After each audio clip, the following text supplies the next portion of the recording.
Good evening, everyone. At this time, I call the meeting to order at 6:30 p.m. Welcome to the second Customer Advisory Committee meeting. Our next item is the minutes of the August 28th, 2018 CAC meeting. First is the meeting number 1 summary, including the list of frequently asked questions and district responses. Do we have a motion to approve the meeting summary? Thank you, Ms. Guthrie. Do we have a second? Thank you, Ms. Catalano. All in favor, please say aye. Aye. All opposed, say nay. The motion carries unanimously.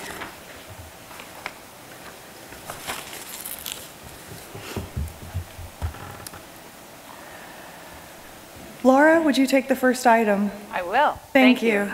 Laura Mason-Smith, I'm your facilitator tonight, and we're so happy to have some new members with us. So we think it would be very helpful just to go around the room and just quickly your name and your affiliation, your role, whether you're a commercial customer or whether you're a residential customer, and also our staff. So we'll just quickly go around. Please speak into the mics, and you can push a button and you'll see a light, and then that means your mic is on. So let's start here, and we'll just go around. Chris? Chris Castrita, Citrus Heights Water District Management Services Supervisor and Chief Board Clerk. Hi, I'm Jenna Moser, a Citrus Heights resident and Chair of the CAC. John Jacobs here on behalf of the Citrus Heights Chamber. Rick Moses, Residential. I'm Kimberly Berg, commercial and resident. I own Citrus Heights Car Wash. Amy Pfaff, resident. Ray Bulkey, resident. Bren Martinez, resident. Deborah Cartwright, residential. Javed Siddiqui, residential. Doug McTaggart, residential. Michael Goebel, residential. Peg Pinard, residential. Rick Moore, residential. Patty Catalano, residential. Suzanne Guthrie, residential. Cindy Price, representing Sylvan Cemetery District. Jim Monteaton, resident. Mike Nishimer, I'm representing Sunrise Marketplace. Ray Reilly, Citrus Heights Water District Board Member. Hillary Strauss, General Manager with Citrus Heights Water. Roger Cohn with Harrison Associates. Missy Pieri, Citrus Heights Water District Engineering Manager. Andrew McDonald, Harrison Associates. Habib Isaac with Raftelis Financial Consultants. Susan Soho, Admin Services Manager, Citrus Heights Water District. David Gordon, Citrus Heights Water District Operations Manager. Rex Muir, Citrus Heights Water District Water Efficiency Supervisor. Paul Dietrich, Citrus Heights Water District. Tamar Dawson, Citrus Heights Water District Assistant Engineer. Madeline Henry, Citrus Heights Water District Management Services Specialist and Deputy Board Clerk. Great, thank you so much. So we have a fascinating agenda tonight. Let's take a look at it and see what you are going to be doing.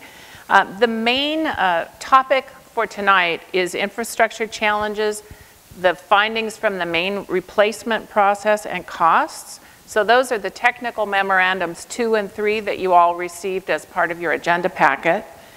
You'll see after that we're going to gather any questions about those topics from you. We won't be answering them then, but we'll be gathering them.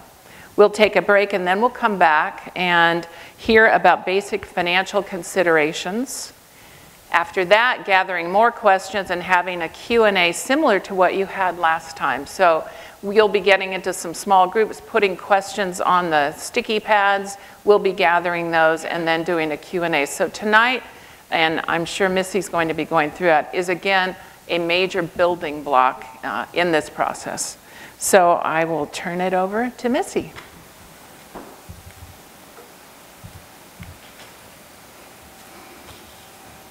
Thank you, Laura.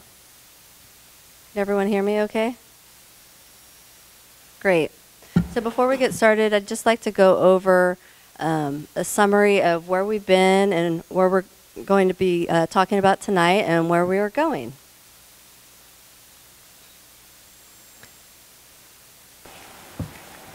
All right, I think you've seen this easel before. It's changed slightly. This is a graphic showing all of the workshops along with the technical elements of the study. So where we've... And it's on the back. Yes, it is on the back of your directory. So where we've been, we've had a couple of meetings. We've had an orientation meeting and 2 workshops. We've talked about the asset inventory and the demand forecast at the last workshop. And then tonight, we'll be diving a little bit deeper into this study.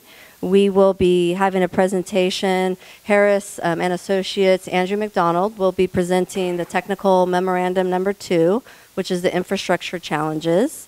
And then Roger Cohn with Harris and Associates will summarize technical memorandum number 3, which is the water main assessment. And then we'll have Habib Isaac with Raftellus. He'll be going over some introductions of the funding concepts. And then I just kind of want to point out a couple of the future workshops, because tonight is really a building block for what we'll be doing in the next couple of months. And the plan is to present or develop up to 10 spending and funding alternatives, and then those alternatives will be combined to create 10 discrete spending and funding options. And so with those 10 options, we will ultimately pare those down to 4 options, and then ultimately 2 options, which those will then be market researched further later in this study. So you may have noticed we've added 2 workshops in February. We felt that making sure there was enough time for the CAC to really understand all of the options and to look at the pros and cons, we thought it was important to add those 2 workshops. We do have the 226 workshop shaded back. If we don't need it, we don't have to use it, but we just wanted to make sure we provided that time for you all.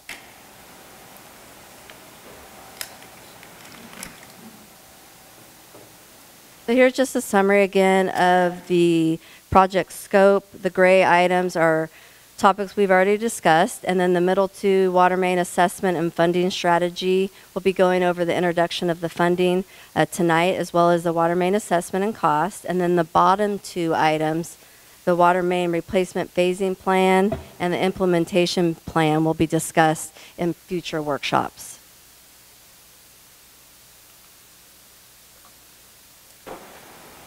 We thought this was a kind of a fun graphic to explain all of these elements that we'll be talking to you tonight and what we've talked to you in the past. So the orange blocks represents items we've already discussed, and then those lime green blocks kind of represent what we'll be touching upon tonight, and then the gray blocks are future topics.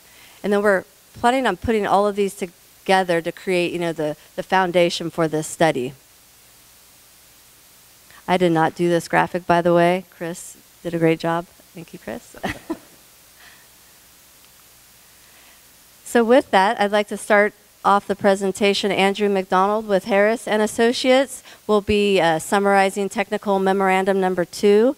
Andrew has been with Harris for some time, and he has over 20 years of civil and water experience.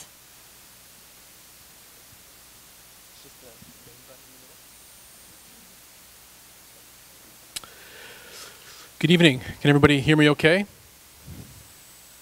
Thank you, Missy. Roger and I will present the 2 technical memos that you received last week. And our goal tonight is to help you better understand these building blocks and answer any questions that you have. First, technical memo number 2. We want to share some of the things with you that the team thinks about at the regional, state, and national level. And these things will go into a little bit more detail on our infrastructure challenges, supply challenges, and regulatory challenges.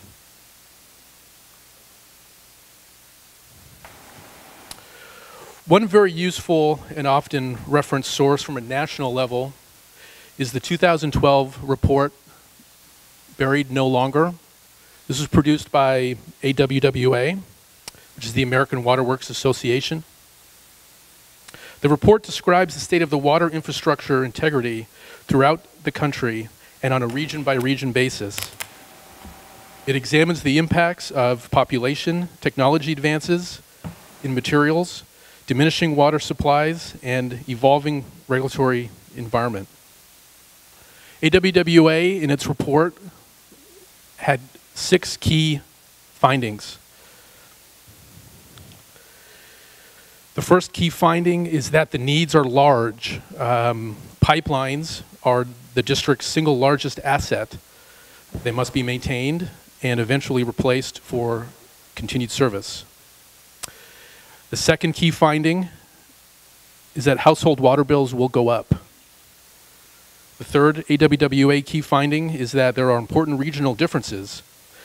Infrastructure in the West is relatively new, and so this is a benefit to our region because we have time to learn from other agencies throughout the country who have already faced this challenge of replacing older infrastructure. Key finding number 4, there are differences between different regions based on their sizes. AWWA key finding number 5 is that the costs keep coming. And in Citrus Heights, the ratepayers are going to have a greater responsibility to pay for improvements as growth in Citrus Heights slows and we enter a replacement cycle. Key finding number 6 is that postponing investment only makes the problem worse.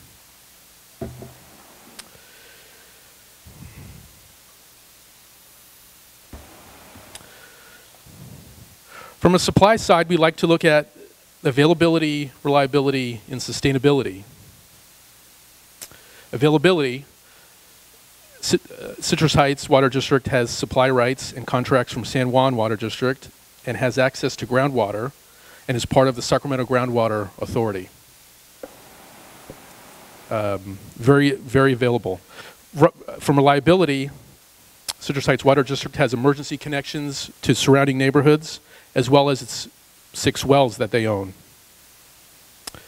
And Citrus Heights Water District participates in regional planning for sustainability with the RWA, the Regional Water Authority, and may also benefit from an upcoming project called River Arc. It's a new project, it's a supply project in its early stages, and it proposes to use water from the Sacramento River as a source.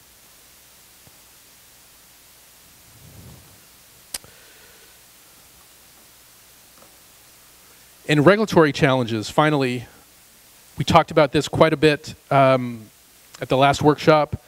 From a regulatory standpoint, the biggest challenge that we face is keeping up with state-mandated conservation regulations.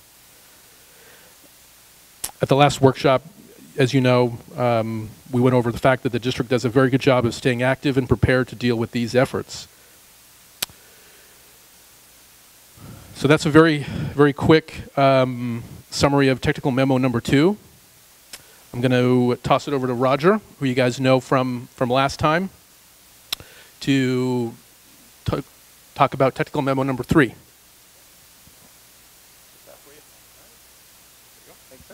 Thanks, Andrew. Okay, I'll get set up here. Good evening, everybody. And I heard Hillary kind of prepping a few of you here that we're going to be geeking out, and so I hope not to disappoint. I think we're going to be definitely geeking out here going forward with this. So what I'm going to talk to you about now is technical memorandum number 3 that was in your packet. And it's going to talk about the methodology that we used here for evaluating risk for the pipelines. And let's see. Nope, wrong button. There we go. So we talked about, I think at our last meeting, you know, what a risk-based approach and kind of what that means. And so we're going to go do a deeper dive into that here. And so probably the first thing that's worth noting is that the district and its staff is already doing this and has been doing this for a number of years. And so the second bullet, as far as, you know, kind of where this whole scheme fits into this, you know, that's part of the short-term, year after year work that district staff does and coming up with their capital improvement plans here for deciding which water mains that are going to be replaced. The difference here moving forward is that we're now employing a newer, sophisticated software tool that is really going to kind of help capture kind of the vast amount of data that the district does have here and really kind of make it a more systematic approach for doing the work. The third bullet here, long-term planning, this is kind of where you all come in here because, you know, you're not going to be able to wrap your arms around every last little number, every little detail that goes on here, and that's not what our expectation is. But as we go along, there are going to be some key findings and some key factors that we are going to be seeking your input on here, and we'll make that clear throughout the presentation. Because what we're developing here is not really so much a 5-year plan or a 10-year plan. We're looking at a multi-decade plan here, and that's really going to set the framework for what we're doing. Okay, so this is also a slide from before, very simple, the kind of a tic-tac-toe risk calculation, and we're using basically this simple calculation of risk being a product of both the likelihood of factor, which is the LOF, and a consequence of failure, and which is COF. And before, when we presented that, I think we really tried to simplify it, and we said, well, it's just going to be two numbers. It's going to be an LOF and it's going to be a COF, and that's it. Well, in reality, LOF and COF consists of a number of factors, and then to add to that, we're going to be adding weighting factors to all of that. And so the total risk score in the way that we're using it here is at the bottom here, where the blue line there is basically it's the sum of all of the weighting factors multiplied by their respective likelihood of factors. And then you multiply all of that by what's in orange, the summation of all of the consequence of failures and their associated weighting factors. Bless you. Just to make this kind of simple here, pretty much, you know, as far as the scoring system goes for the LOS, we used to kind of standardize things, we used a 0 to 10 scale. And that's probably about as much as you need to know for that. We tried to be fairly consistent with that. But where you're really going to, I think, be interested more is some of the weighting factors here, which kind of help dictate kind of how things are prioritized here between all the different factors. And so this is a summary of that, by the way. And so on the left are all the likelihood of failure factors here, the LOFs, and on the right are the consequence of failures, or the COFs. Probably the main thing, and I'm not going to read them off, we're going to go through these kind of rather quickly one by one, but the main thing to point out here, if you'll notice at the bottom, that the weighting factors add up to 100%. And so what that allows us to do then is to give kind of a relative weighting of one factor to the other. And so that's kind of what that's meant to be. So for instance, the very first one, as we go into likelihood of failure now, again, so now we're talking about the grouping here on the left. The very first one is going to be the pipe age and survival probability, which is 50%. It's half of the total weighting factor that we developed. And I should add that the weighting factors were a thing that was sort of a collaborative effort from district staff and the technical team here to kind of decide, you know, this was our first cut at it. So this is a chart that I think we presented here before. And so what it's showing here is a graph of the historical pipeline installations over the decades. And so you can see that starting in the 1950s, it ramped up, and then there was a huge spike between the 60s and the 70s, tailing off into the 80s. And so what that tells us then is, you know, that's sort of our benchmark, our starting point for what the age of the pipelines are. And then this is a map of that. And so, you know, most of the lines that were installed are in the green. And that is, you know, all of this. These are all the smaller distribution lines that run through all of your neighborhoods and side streets. These were installed in the 70s. One thing also to keep in mind here, so this is the main transmission line, and it was installed in the 1950s. And so this is the primary way in which water is brought in. And that's going to be an important thing because we're going to talk about transmission lines versus distribution lines here as a later factor. But just a refresher here of kind of what your system here looks like presently. Okay, so this I would say is also a very key thing. I'm going to try and walk through this here a little bit as far as what does survivability mean. And again, this is the highest weighting factor, so this is an important one. And this is actually going to be a benchmark that when we come back here with some of the various options here at our next meeting, we're going to be using this as sort of our reference point because this is just going to be a benchmark that we can control and decide what that's going to be. But the technical definition for a likelihood of failure is that likelihood that a pipe won't experience a failure. And I know that sounds like sort of a double negative. We can of course look at it the other way, but basically, at any given point in time, if you look at, all the pipes in the system, what percent of them will have not experienced a failure? And so a failure in this case is defined as a break or something, but something that can be repaired and put back into service. And so the photo on the left, I think we could safely say that it was some sort of a failure that resulted in a release of water, but it was repaired and it was put back into service. And the photo on the right, which we had shown before, I mean, that's what a repair of a failure can look like. And that pipe can go put back into service. So just so that we kind of understand, failure doesn't mean that's the end of the life of the pipe and we have to throw it away. It just means that it has experienced something that requires a repair. And so as far as, we go through this sort of on an everyday basis, I think in a lot of our own decision making. I use the example of a car. So if you're deciding at what point would you replace a car, you can of course, if you take care of it really well and you get its transmission repaired at some point, you can extend its life here. But I think the analogy is similar. So this is also, I think, a very interesting initial finding here that came out of this initial work here that we've done. And so what we have are survival probability benchmarks. And we've just defined these. And so what the ones that I've circled there represent pipes that, what percentage of pipes, or I should say, let me think, how many pipes exceed, or I should say, do not meet the 15% failure criteria as well as the 25% failure criteria. And so in the year 2030, you can see that things look actually pretty good. If we use 25% as our criteria, only 5% of all of the pipes in the distribution system don't meet that 25% survival criteria. And most of that is up there in the orange with the 25%.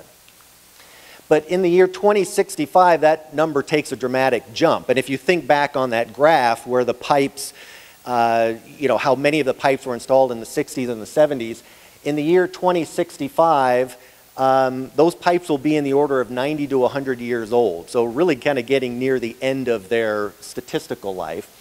And so 70% of the pipes in that year are calculated to be below the 25% survival criteria. Now, why 2065? Simple answer, it's halfway between 2050 and 2080. We will probably come up with a little bit more granular, but that just happened to be a number that we started with.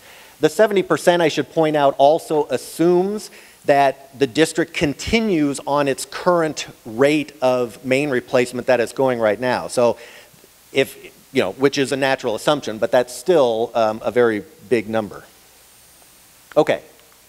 Moving on now to likelihood of failure number 2, which is the pipe material. And again, this is a graph that we had shown before, and it shows the different materials that were installed in the system. And most of the materials installed here were asbestos cement pipe. A good number then are also PVC, which is polyvinyl chloride or plastic pipe, and then ductile iron pipe. And then you have a smattering of others. As far as a scoring goes, the lower scoring number is better, and so we gave PVC and ductile iron, which are pretty much the standards that the district uses right now, we gave that the lowest score. ACP, due to its sort of the nature of its composition, we gave a middle score of 6. And again, this is a map of where that piping is. And so you can see, oops, I pressed the wrong, there we go. You can see, you know, all the green pipe here in the distribution system represents the asbestos cement pipe. The transmission main is a cement mortar lined steel pipe, which has also got very good longevity characteristics. But again, just a reminder of the composition of the pipes that are currently in the system right now. So continuing with likelihood of failure number 2, these represent the life expectancy. Now, we presented this up here mainly so that we can show you what we input into the computer model. So, you know, and actually from that same study that Andrew referenced before from American Water Works Association, they show actually a range of 60 to 100 years. And that's part of the regional difference that Andrew alluded to. We're looking then at kind of the sensitivity for going with both the low number and the high number for both of these numbers. Steel and polyvinyl chloride just have the 1 numbers in this document here, so that is what we went with.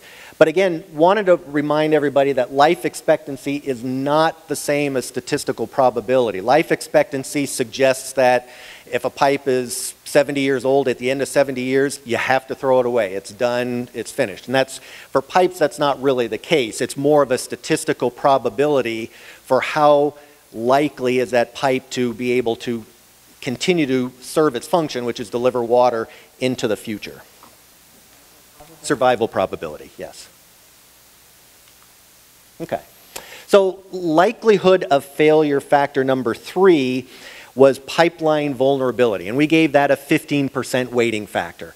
And so what this map shows are the various creek crossings where water lines are not buried, but rather they daylight and they surface and they cross over a creek.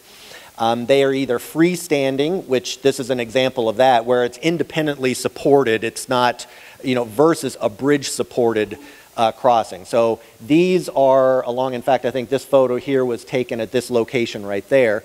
And the one other significant difference between that, the freestanding ones tend to be lower to the ground like this one. This photo here was taken in the fall when, of course, there isn't very much flow in Linda Creek. This is flowing over Linda Creek. But one of the vulnerabilities, what makes it vulnerable, is that during storm events and during high runoff events, you know, the water can actually come up below to touching the bottom of the pipe. You can have debris that gets washed out from the watershed and can pile up behind the pipe, and it just presents a risk and a hazard for the pipes. By comparison, bridge supports tend to be up at road level, which tend to be up above the floodplain, so they're less of a risk, but you know, there's still other risks associated with that. And as listed, they're also exposed. So, you know, this pipe here happens to be in the vicinity of Casa Roble High School, and I think, you know, is maybe used as a pedestrian foot crossing for kids kind of getting around. So these are open and not protected as a buried pipe would be. And so we give these then a score here to reflect that. Another important one, and this one is also one that I think in the future will be more important, and what that is the historical water breaks. And so currently we give it a 10% weighting factor. And what it's really an indicator of, what all these dots here on this map are listing pipe repairs that the district has made and kept records of in their system from 2004 to 2018. And so these are, you know, scattered throughout the system. The key here is that it's a predictor of the potential for future trouble spots. So if a pipe is already broken, think back at that picture where there was already a band on the pipeline. The likelihood of there being another break at that location is actually a little statistically higher here than it would be on a pipe that hasn't done that. And so this is another factor that we use, and we use this to kind of help differentiate between pipes throughout the system. One thing I would anticipate in the future, you know, right now we've given it a 10% weighting factor, is that in the future that number could go up, and by future it could be, you know, several years from now or so as the district continues to collect more data. Am I doing time-wise? Okay? Okay. Okay. So, we've geeked out enough on likelihood of failures. Now we're going to talk about consequence of failures. And that is all of these on the right. And you can see that obviously there are more, we've identified more consequences of failures. And so, and again, what that means is, you know, the likelihood of failure defines what is the likelihood that there's going to be a break on the pipe. The COF, the consequence of failure, identifies all the various impacts that that break could possibly have. And so we've identified more of those, and we've also spread out the weighting factor a little bit more. So the greatest weighting factor that we have is 25%, is this one right there. And we'll go through these here. Okay, so consequence of failure number one is the pipe diameter. And really what we're capturing there, this and the next one are somewhat similar, so I'll sort of lump them together. It basically is saying that the bigger the pipe, the more water it carries. And the more water it carries, the bigger consequence there is to the public if that pipe fails. So a pipe that is carrying, these larger pipes, especially that large transmission line, the 42-inch line, if that line were to fail, there's a much greater consequence to a much larger number of people than if one of the smaller lines fails. So what we have here is two bits of information on this graph. One, it shows the distribution of water pipe sizes in miles. And so you can see clearly most of the lines here that we're talking about, there are 200 out of 250 miles are in the 6 to 8 inch pipe size range. Very few of them, from a mileage standpoint, are greater than 12, but this red line right here designates the score that was given. So we gave a score of 1 for these pipe sizes all the way up to 10 for the largest, which was the 42-inch pipe. And similar here with the pipe flow, and again, this is a more direct measurement of the actual flow in the distribution system that we have from the district's model. And again, you can see that most of the pipes here, nearly 200 miles, are in this flow range. Less than 100 gallons per minute of flow, versus as we get out to here, we're talking a relatively small number. And so we scored it similarly, where the lowest flow, the pipes that have the smallest flow get the lowest risk score, and the ones, the largest pipes with the highest flow get the highest risk score.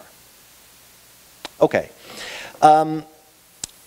Consequence of failure factor number 3, transmission pipelines. This one we gave the highest weighting factor of 25%, and I think this is also a key one for everybody to sort of understand, because it really sort of differentiates the function and the role of distribution main versus transmission main. And so distribution main, again, are lines that are less than 12 inches in size. They tend to go through through all the streets and residential areas, and mostly in the 6 to 8 inch range. They also provide local fire protection. It's important, and so they do get a score for that. However, transmission mains serve a different function. So they bring in the water from their primary supply, from San Juan Water District, as well as ensure that there's good flow throughout the entire system here, that it can get from one end of Citrus Heights and its service zone all the way to the other. And these, again, tend to be larger in diameter with higher flow capacities. And so this is a map of the Citrus Heights distribution system here, and the lines that are designated in this study as transmission mains are the ones that are in blue. And so again, you can see this is the line that brings the water in from San Juan, and then this is kind of the basic distribution pattern here throughout. So these pipelines get, as part of the scoring system, got a higher score because of their function. And that was a decision that was made here kind of by the team. Okay, I would say the other, from my standpoint, very interesting initial finding here from this study. So we presented some of these numbers here before, where this is the percent of pipelines that fall below the 25% survival probability that we talked about before. And so this is these are the same, these numbers in yellow, this is the entire distribution system, all 250 miles. This is the same 5% that we showed before. This was the 70% that we showed. This was the intermediate at the year 2050. But when we break out and look at just the transmission mains, you can see a different picture here. So in the year 2030, already 30% of the transmission lines, and if you recall from the map, you can see that those transmission lines tend to be a decade or two older than the distribution lines that were installed. So we're already at 30% for this survival probability benchmark, goes up to 43%, and then at 83% in the year 2065. So again, a different way of looking at the data and the output from the model. Okay, I'm going to go through the rest of these here a little bit more quickly. We had consequence of failure factor number 4, which were critical facilities. It received a 10% weighting factor. And basically what we identified was that there are certain establishments and businesses in the community here that serve a special function here, and their water supply and ensuring uninterrupted water supply perhaps is a little bit more significant than the public at large. And so these are the different categories, and each got different scoring factors. I won't go into that here at the moment for time. You can catch us afterwards if you're interested. And the map here just shows in yellow what those, where those establishments are located. This, I believe, is the marketplace area, or kind of the main commercial Sunrise Mall area, but we've got, you know, other facilities located throughout. Okay to ask a question?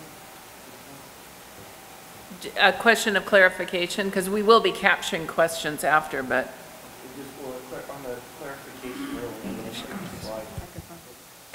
Just a clarification on the previous slide with the percentages. Yes.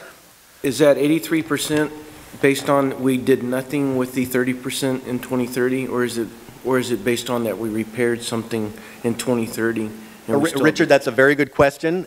The answer to that is it does not make the same assumption as with all the distribution mains. And the reason for that is that the district staff routinely does in-house design and project execution and construction for distribution mains, for the smaller mains.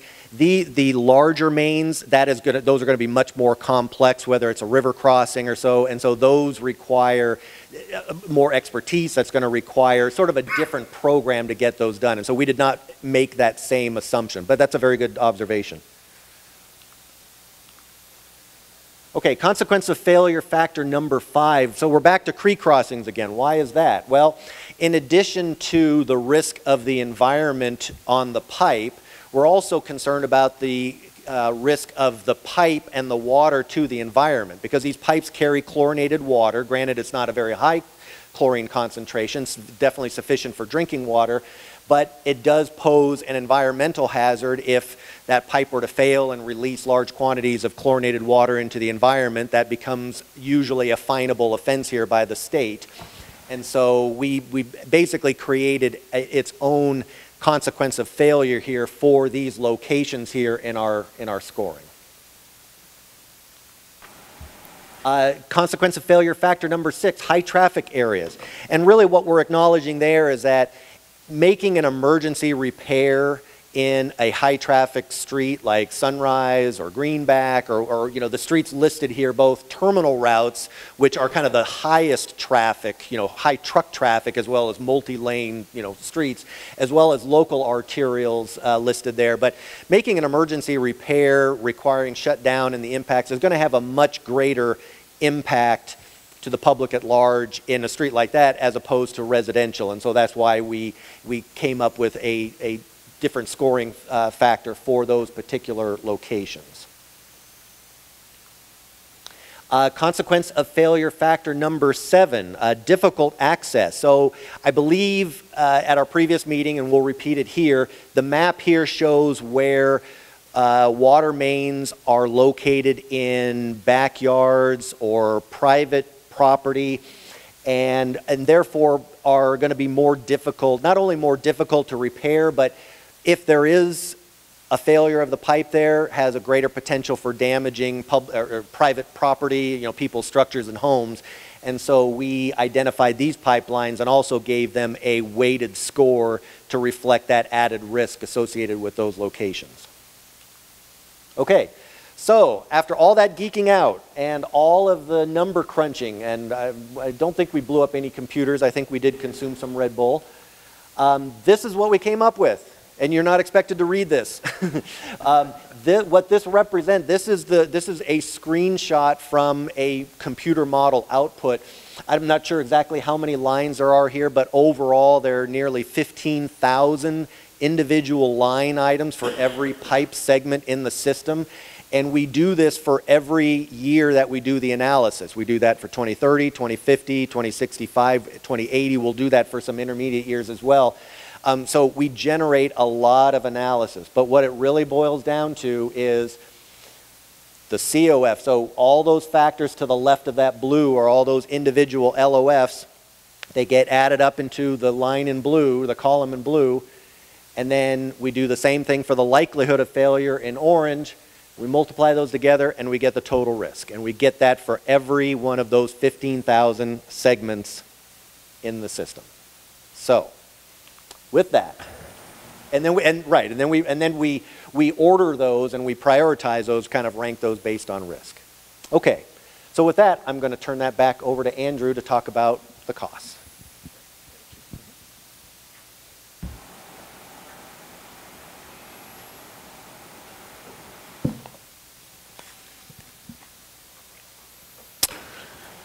So another tool or building block that we need to help us with this project is cost estimates. We used three methods to determine planning level cost estimates. First, we did a bottom-up estimate, which looks at very detailed level costs of pipe replacement. Then we compared those with rule of thumb estimates that are based on the team's collective industry experience. And third, we compared those costs with recent construction data. The district is currently undergoing projects, and we looked at actual cost data from those projects. So we broke our cost estimate into construction costs and soft costs. Construction costs include materials like pipes, valves, pavement. Labor is the next big one. And then you have traffic control. I'm sure you've all seen a construction site. As you're driving home on the side of the road, they close a lane. Then we have flushing and testing costs and environmental protection costs. Soft costs, so in addition to the construction costs, you have to consider things like management, engineering, and permitting. Project management, construction management, engineering, permitting, and inspections can be done by the district staff a lot of the time, or as the project size gets bigger, they can use consultants for those.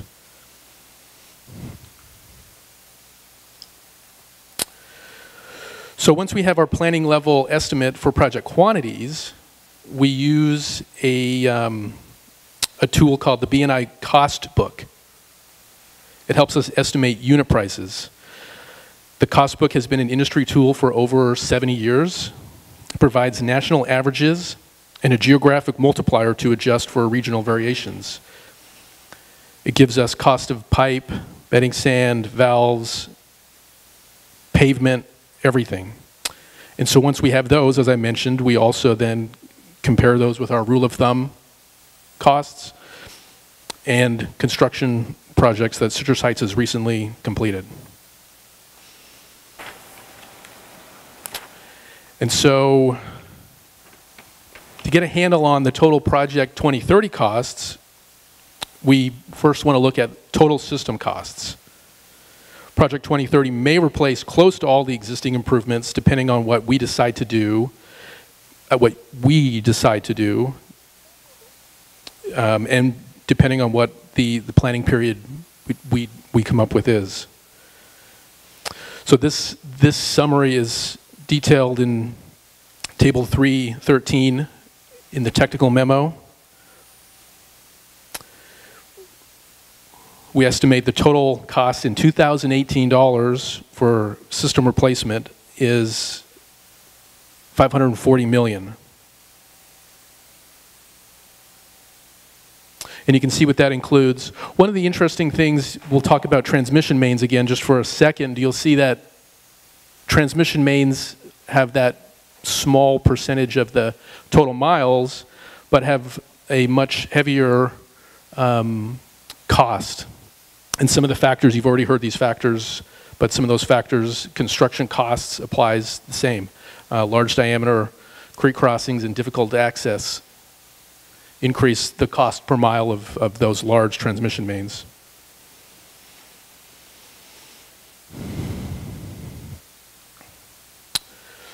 So one way, just to give you a little preview of what we'll be working on in the next couple workshops, is looking at a simple way to break up this 540 million is to look at potentially equal spending over 5 decades, over 4 decades, or potentially over 3 decades.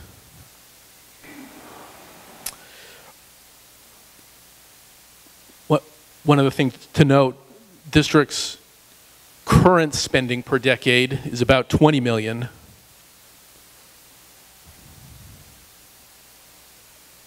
And the other thing to process is that we've heard Roger talking about the risk calculations we're doing. Overall, just like anything, as we spread improvements over a longer period, the risk of older pipelines failing will increase. If you can understand at the bottom there, that's what we're trying to show is.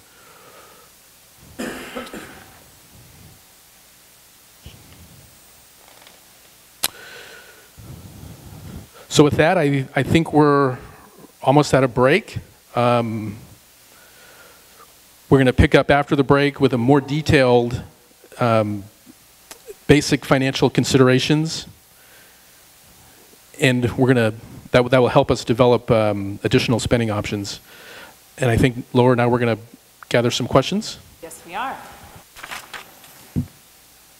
So that's a lot to absorb, and what we want to do is gather questions from you as to what you heard, and what we'll do is we'll do a process similar to our last meeting where you split up into some smaller groups.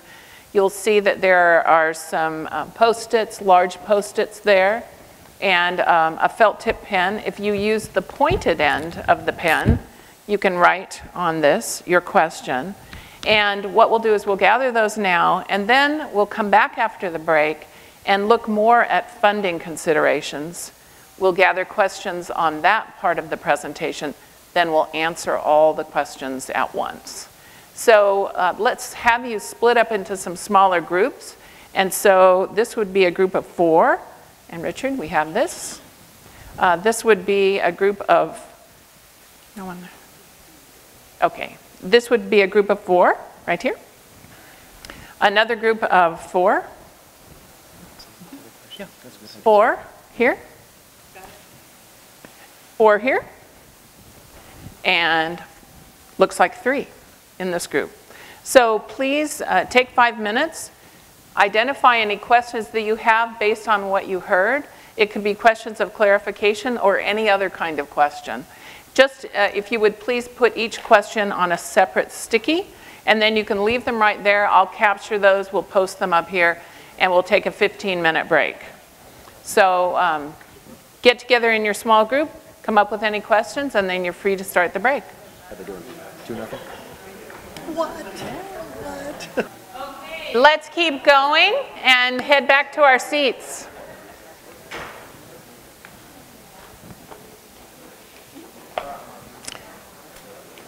Now we're looking at financial considerations.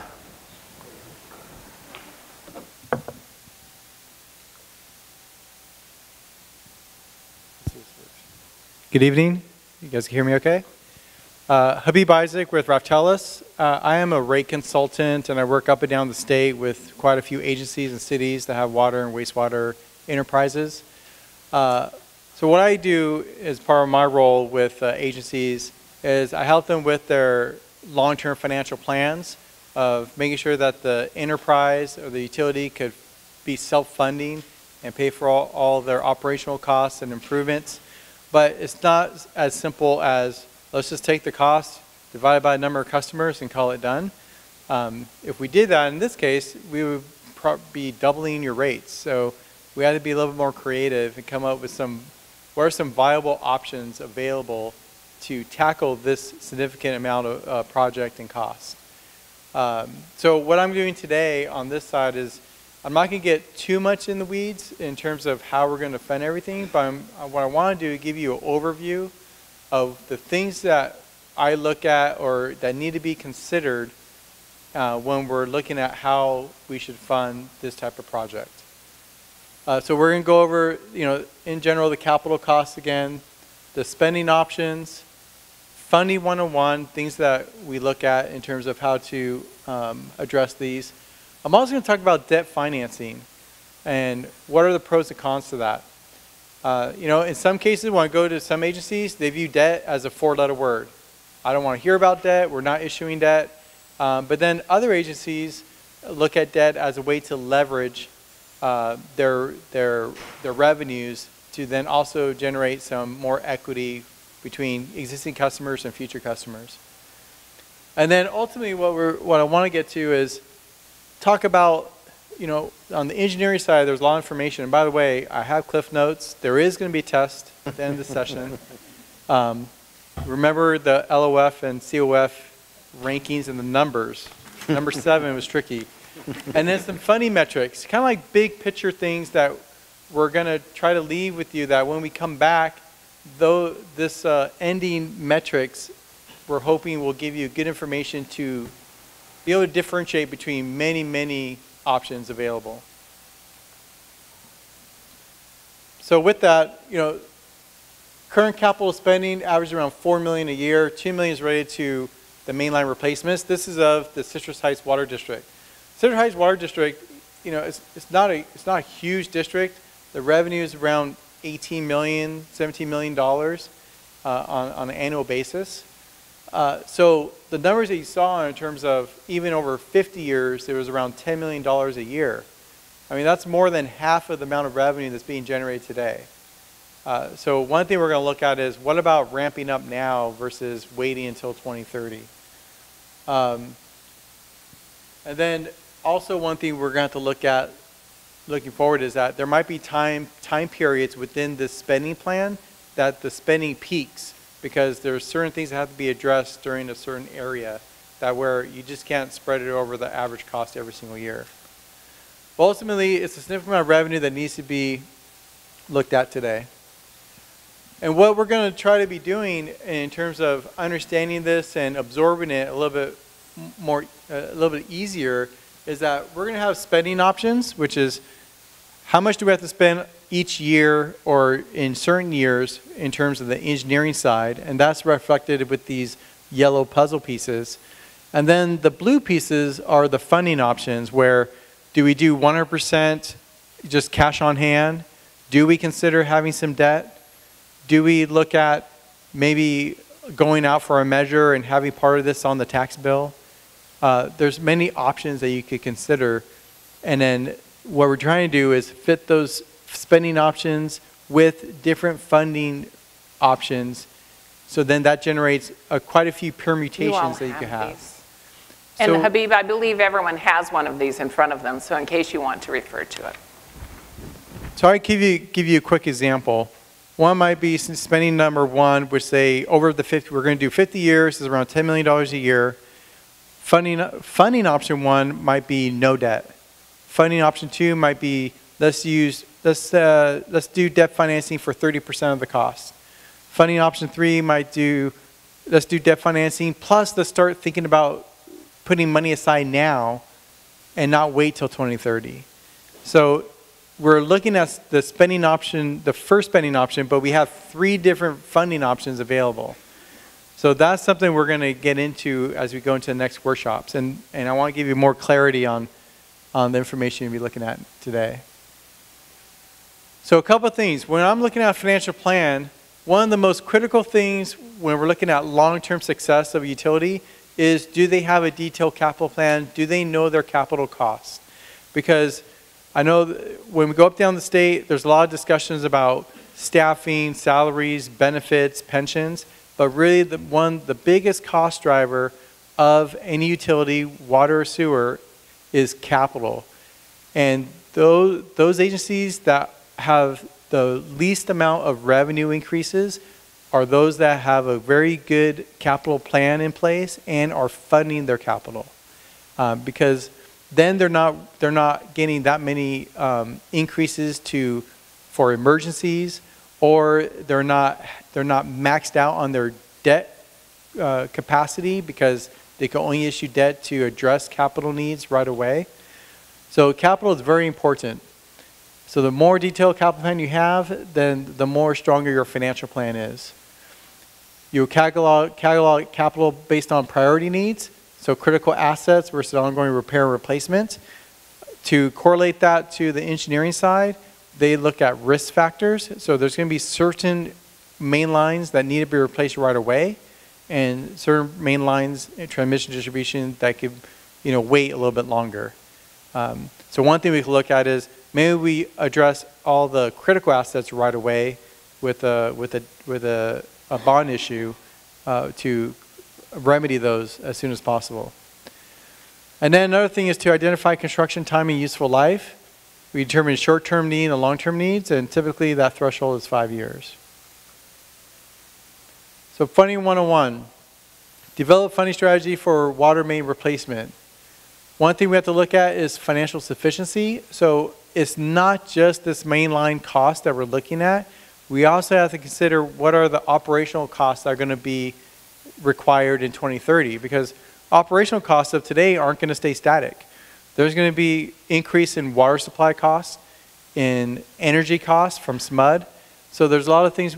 So what we have to look at is the net increase after those operational costs and other costs, obligations they have to be able to fund the mainline replacement. And then evaluate benefits and impacts with debt financing. We're going to look at, can we level out capital funding? What are going to be the impacts to reserves? Net income for debt coverage. So whenever you issue debt, you also have to have a certain amount of revenue to show that you can not only can you cover the debt, but you have a certain buffer above that. So think about your house financing. You're not going to really get credit for buying a house if you could barely make the payment. They're going to want to see that you can make the payment plus pay all your other obligations of your household needs, groceries, things of that sort. And it also means the effect on end customer bills. What's the total amount of revenue increase that we need that you could then correlate to rate increase? One other thing that we also want to look at is how does this complement the strategic plan of the district or their mission? So one thing that is in their mission statement is responsible management of capital assets. So what I see that is we definitely want to make sure we address this, and we don't want to kick the can down the road and just let someone else have to worry and take care of it. So in terms of revenue requirements, here's some of your revenue requirements. You have revenue, operating, non-operating. That's, majority of the revenue that comes into the district is rate revenue from the customers. There's some small amounts of non-operating revenue, like lease agreements for cell towers, things of that sort. Expenses, you have your O&M. And then under expenses, I also put planned capital, because there's already repair and replacement going on an annual basis, and they're averaging around $4 to $5 million a year, with $2 million of that being for main line. So there's already planned capital, and then what we want to do is incorporate the water main funding. So it's above and beyond what they're doing now. Now we're going to try to ramp that up to not just be $2 million, but a higher amount. Then we're going to look at whether we issue debt or go PAYGO. PAYGO is pay as you go. Basically, we're just going to, you also think of it this way, some people feel, let's live within our means. If we don't have the cash, we don't fund it.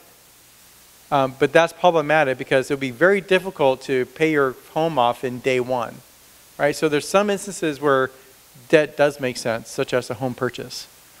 And then operating reserves. Besides paying your actual costs, to make sure that you have a healthy utility, you need to have reserves in place. You need to look at certain amount of liquid cash for your cash flow purposes, for your day-to-day operations. you should have a certain amount of reserves in place for your capital needs. One, so you can take care of emergencies that occur, and two, you could award contracts to do replacement to show that you have the funds available to pay. So we're going to be looking at that as well. And all this goes into what's the ultimate revenue needs that are for on a multi-year basis.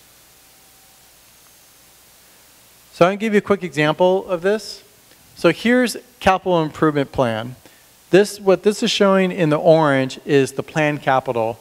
And let's say this is Citrus Heights. There's a certain amount of capital that they know they do on an annual basis, $4 to $5 million. And I'm showing that it needs to increase over time because cost of construction goes up.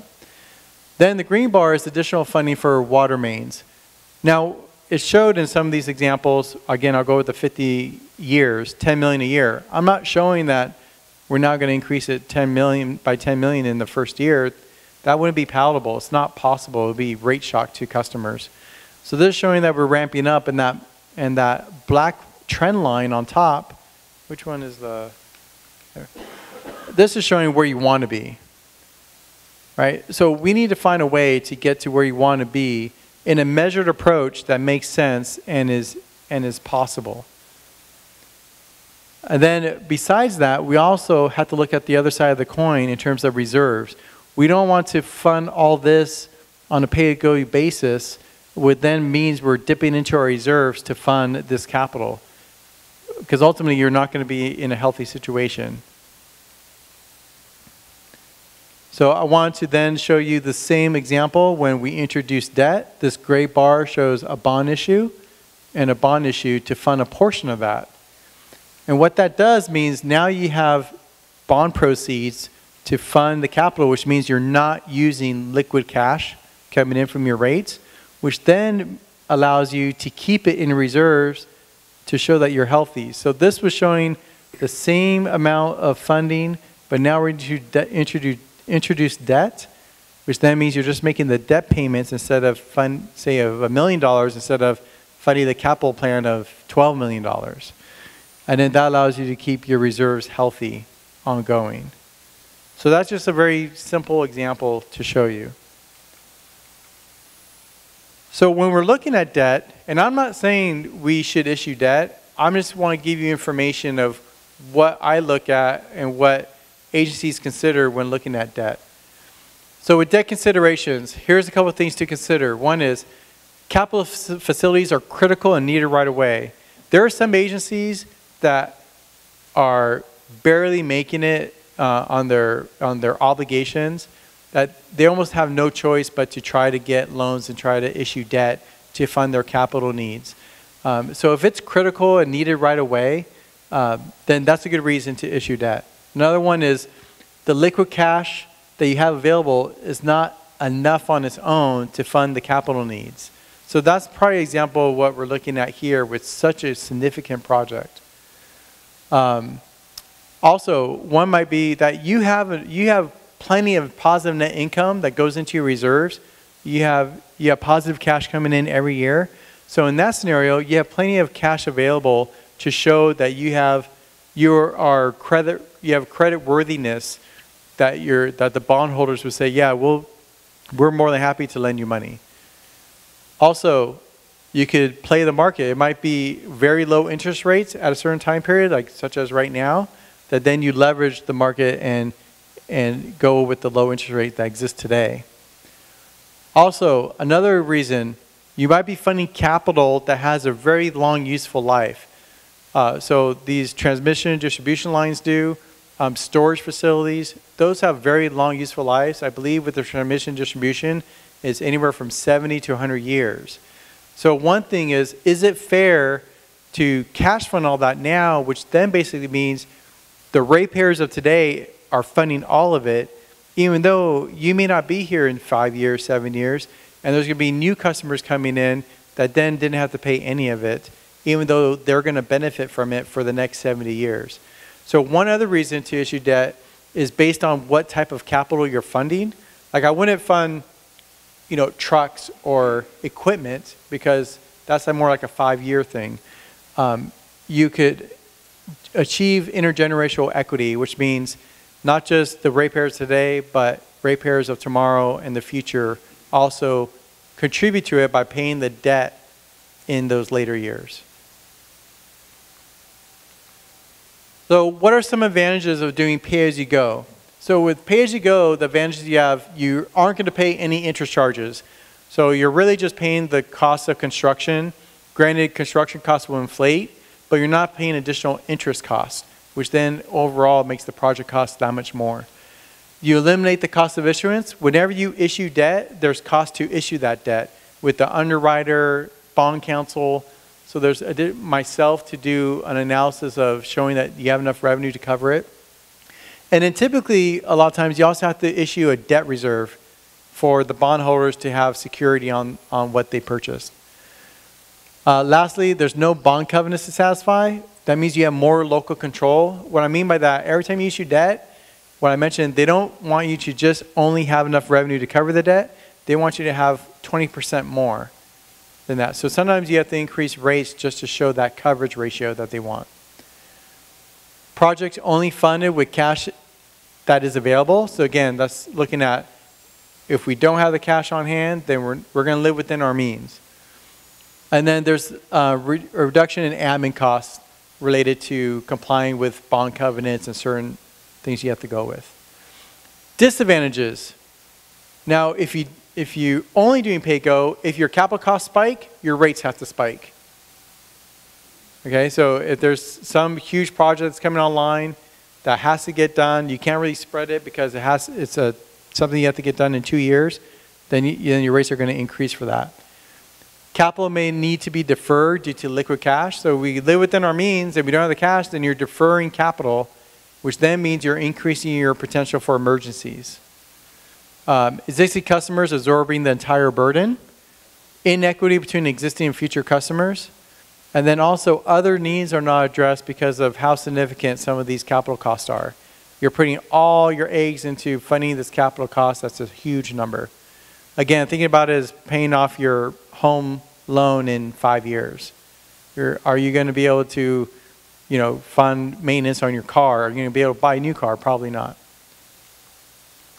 Now, what are the advantages, disadvantages to debt? Advantages to debt, one, there may be favorable low interest rates. Critical capital projects may move forward because you're going to get proceeds for that. You're going to achieve that intergenerational equity. You're going to be able to mitigate rate spikes in specific years when capital goes up. Because then you're able to smooth it out. And you're also able to smooth out revenue adjustments. So then you could do, if you issue debt as an example, you could then say instead of a 10% increase in rates, then a 2%, then a 15%, you might be able to do 3% each year, which we have found is a more susceptible and palatable to customers of knowing, okay, if it's a cost of living example, then that's more appropriate. Disadvantages. Total project is going to increase because now you're paying for interest over the full term of that bond. And you're also paying for cost of issuance.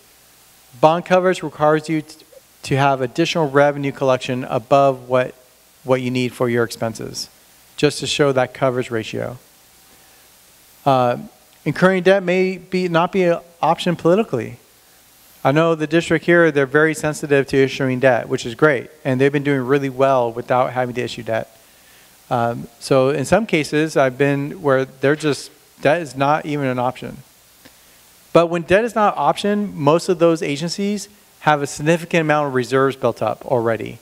There's really not much of a scenario where I work with an agency that doesn't want to issue debt and they have no reserves. That's very, very uncommon. And then debt payments must be made while revenue is variable. So even regardless of how much fixed revenue you have, you still have variable revenue. That's around 40% that comes in. And when you go into a drought, that variable revenue is going to go down even though your debt payment doesn't change. So with all that, I wanted to go over, kind of a way for you to be able to digest not just the capital costs and engineering costs, but also the revenue side, where we're looking at those puzzle pieces. You could then put the different puzzle pieces together to get an understanding of how, which ones make sense and which ones don't. And some of you might find that debt doesn't make sense or you don't believe in it, and that's fine. And others of you may want to start pre-funding today, so I'm going to go over those metrics. So with capital spending, some of the major metrics that I think we want you to take away from today and keep in mind when we come back for the next workshop is total cost of the water main replacement. And when we get to that, we will show inflation, because it's $540 million in today's dollars, but based on how long you spread that cost over, inflation is going to cause that cost to go up. Annual spending, how much do we have to recover on an annual basis? And then are there any peak spending needs in whatever spending scenario we come up with? So this is going to be where we have more detailed information on spending. Time frame for completion. And then another example would be, what's the amount of spending compared to today? That just gives you kind of a reference point of how much we're building up. And then ultimately, these 4 components, or 5 components, are then going to result in what's the system risk. So we want to think about it as the final output when it comes to spending is what's the risk to the system. They talk, I apologize, Andrew and Roger talked a lot about system failure, likelihood of failure, consequential of failure. So that's all related to risk. So as you have certain spending options, that risk is going to change. And that's ultimately going to be like the information you get of that spending option. And then for the funding metrics, which is the information I just went over, the main things I want you to take away today and then understand when you come back is, should we pre-fund? To what extent? So you're going to see that as one of the options. Should there be debt financing? And that debt financing, I think a good way to think about it would be probably the first one. What % of that capital plan, the 540, should be debt financed? That's the one easy to understand. Should we do 10% debt financing? Should we do 20% debt financing? And then as I get that information back from you, I could plug that in and try to work it where roughly 20% of the total cost is debt financed. Peak revenue needs. So some of these spending options might have a peak where I have to show from a revenue standpoint, you can meet that peak obligation. And then ultimately the output on the revenue side is going to be, what's the total revenue increase from where you are today? Do we have to double our revenue? Do we have to increase our revenue, essentially what rates they're generating by 50%? Do we have to do it by 20%? How much do we have to increase it to get to 2030 and at the end of the project? So that'll be somewhat of a easy metric to understand and guide you as you give us feedback. So with that, what we did was we came up with this, I guess, graphic to help you digest and for us to come up with spending options. So our goal for the next meeting is to come up with different spending options, which would be those puzzle pieces, and we'll identify these main components. What's the total cost? What's the annual spending? The number of years, which will dictate the total cost, right, because of inflation. So this is just spending, not how we're going to fund it. And then based on spending, where are we in terms of our system risk? And that will be reflected in this notch.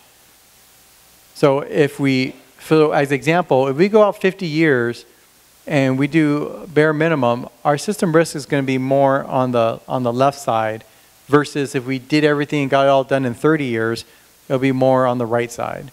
So each spending option scenario, we want to give you this graphic so it gives you a quick understanding of where we are.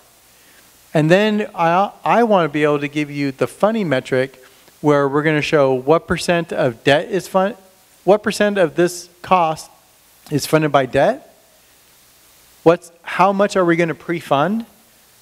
So you might want to start putting money aside today. And as an example, I think if, I could be off a little bit, but I think if you did like 3% or 4% revenue adjustments starting next year and on, you would have roughly like $10 million set aside by 2030. So those are things that we could look at. And then what is the peak amount of revenue that you need at any given time. And what that's going to give us is your total revenue requirements. Are we going to use pre-funding? So there might be some funding scenarios where there's no pre-funding, so then this part of the dollar bill, this is going to be gone.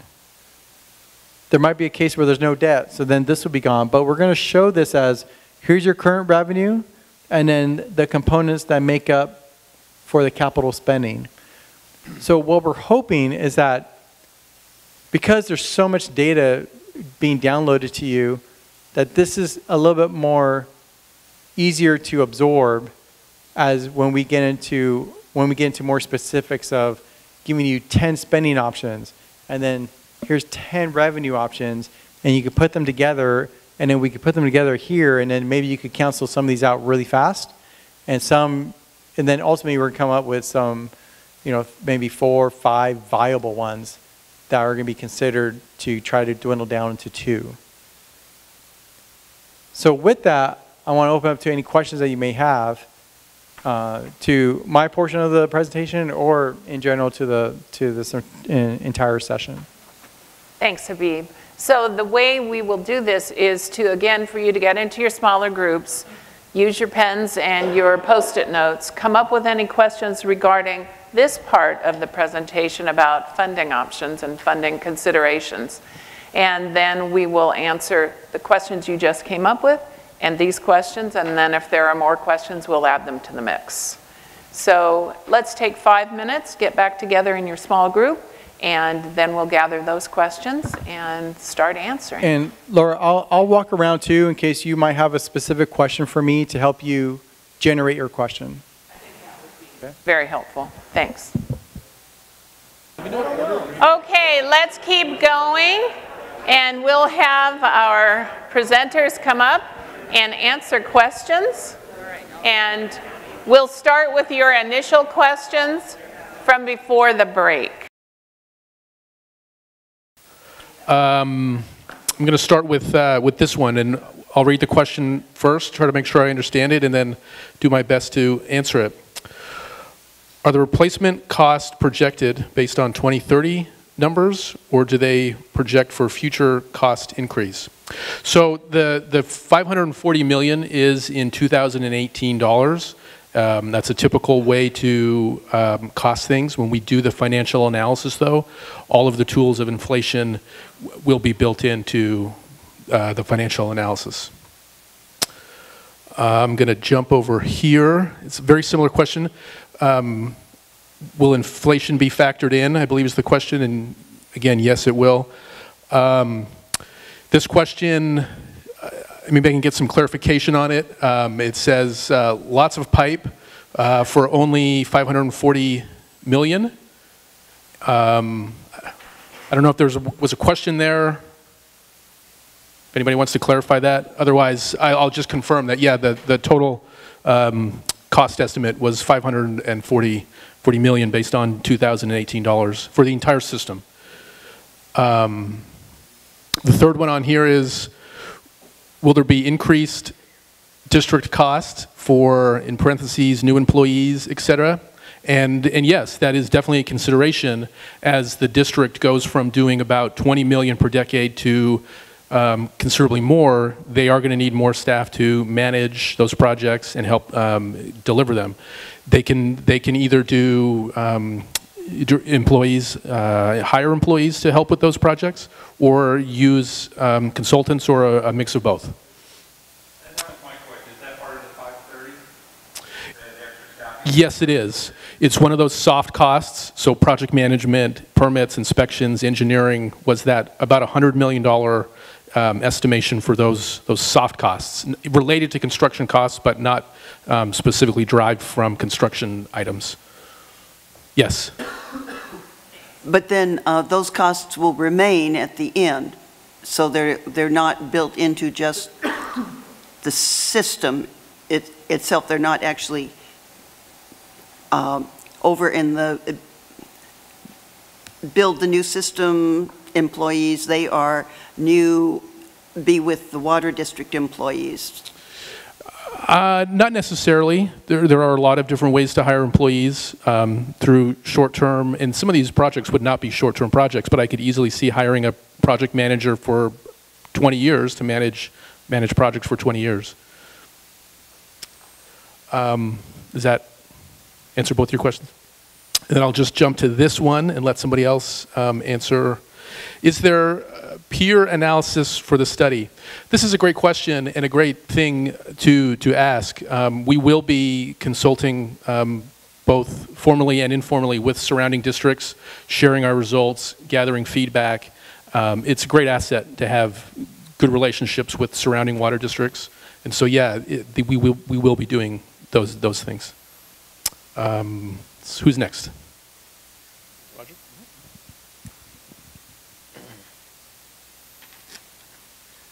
Okay, here's a question. Has the district looked at any correlation between where the pipes break and why? More referencing the newer pipes. Again, great question. We had shown that one slide kind of showing historical pipe breaks, between 2004 and 2018 up till now. And as part of the implementation plan for this, one of our recommendations is going to be to gather as much information as possible on the existing pipes, both that with regard to the bedding, the surrounding material around the pipe, which has a huge influence on the condition of the pipe, as well as on the interior of the pipe itself. And so we're starting to look at that correlation, but I think the real emphasis is going to be looking forward. We're going to be gathering more information. The district is going to be gathering more information over time so that we can have those decisions be based on those sorts of correlations and make the best informed decision that we possibly can. Okay. So this question is, knowing that other districts have already been through this, how do your educated guessing as far as weighting hold up? Also a good question. So first, I think it's worth noting that in my experience, I think the district here is actually on sort of the forefront of really looking at this in this sort of detailed manner. Now, a lot of districts do asset management, which is really what we're doing here, and a lot have gone through this sort of weighting and trying to prioritize and decide which factors are more important. Here in the Sacramento area, I'm sure City of Sacramento, I think has a pretty formal process. But, a lot of the surrounding districts, from my experience, have not taken this sort of rigorous approach yet. They do asset management. But part two of that question, I would say, is, how are these weighting factors going to hold up? And kind of what I would anticipate, and it's sort of related to the first, as far as pipe break information. I think that variable is probably the one that may change the most over time. And a good example of that is a district in the Bay Area, the East Bay Municipal Utility District. They have a very similar issue here, especially with asbestos cement pipe, but over a much greater area. A much larger district, many more customers, many more miles. And they've really done an extensive amount of work here and done a lot of scientific research on that. And so a lot of their decision-based risk analysis has a much higher weighting. We had a 10% weighting factor on that. I believe theirs is in the 30 to 40% factor. And so I think with increased data collection and increased knowledge of the nature of the breaks, over time, as the district continues to update this analysis, that there will be a shift, and I would anticipate that the main break is probably the one that will probably see the greatest change. So with that, I'm going to turn it over to Missy. Thank you. All right, let's see here. First question, can we figure a dollar cost for failures, factoring time, 10, 20 years, type of failure, location? And we haven't really determined a cost, dollar cost for a failure? How much would it cost if a water main were to break on Sunrise Boulevard? We don't want that to happen because we know that would be very expensive. So I guess to answer the question, we haven't determined that cost, but we know it would be very, very expensive, a lot more expensive than replacing that pipeline. So, that's the point of this study, is to try to replace those water mains before we have a lot of significant failures.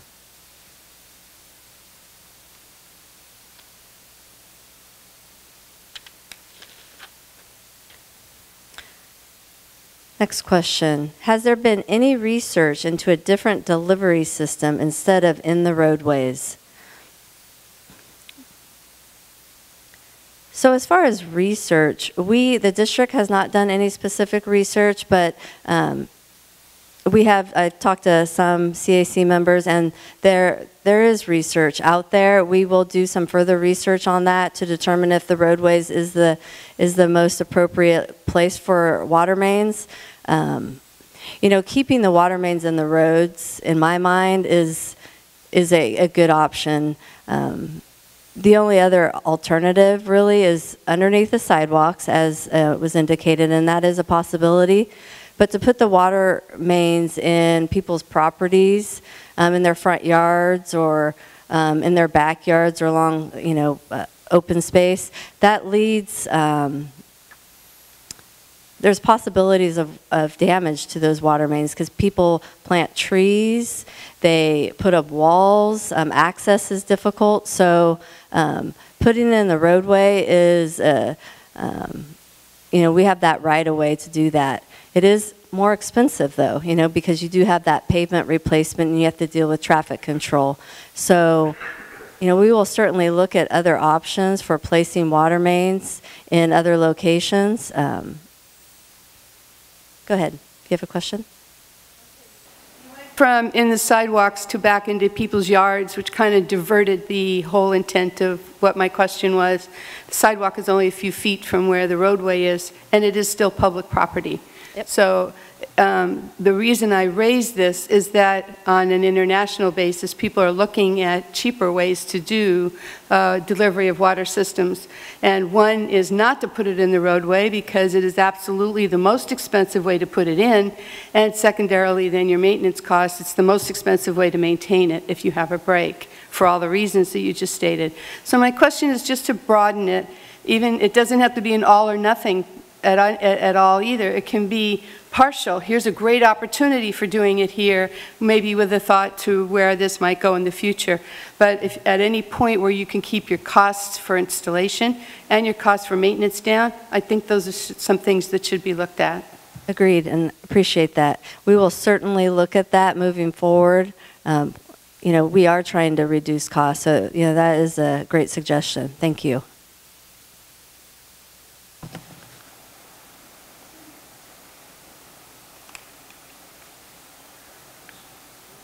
I think this is a similar question, but I could be wrong. Have there been any studies about how the pipes are laid in order to minimize breaks?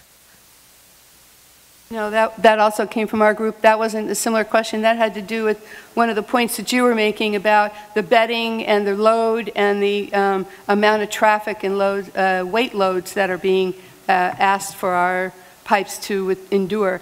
And, and this goes back to your examining why breaks come about, that if there was maybe a base laid that wasn't as effective as something else, did you learn from that, and can that be put in here again to minimize future costs? Yes, I can answer that. Maybe you can chime in too, Roger. But there's a lot of associations, DIPRA, Ductile Iron Pipe Research Association. They do a lot of studies on this, and they do give recommendations on pipeline installation.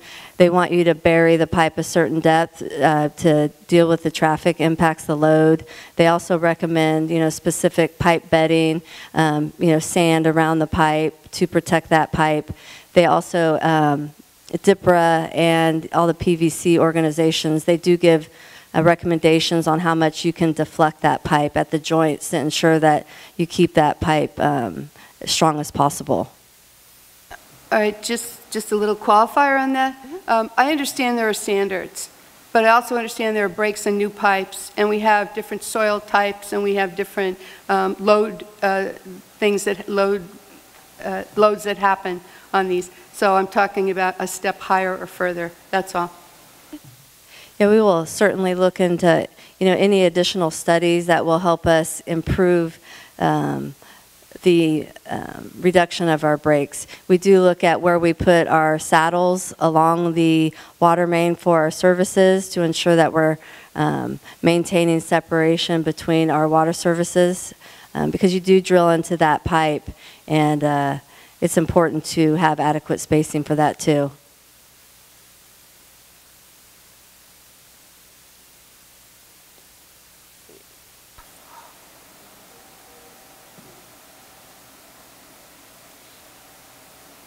Next question. Are the lines cameraed, videoed to do a visual inspection inside the lines?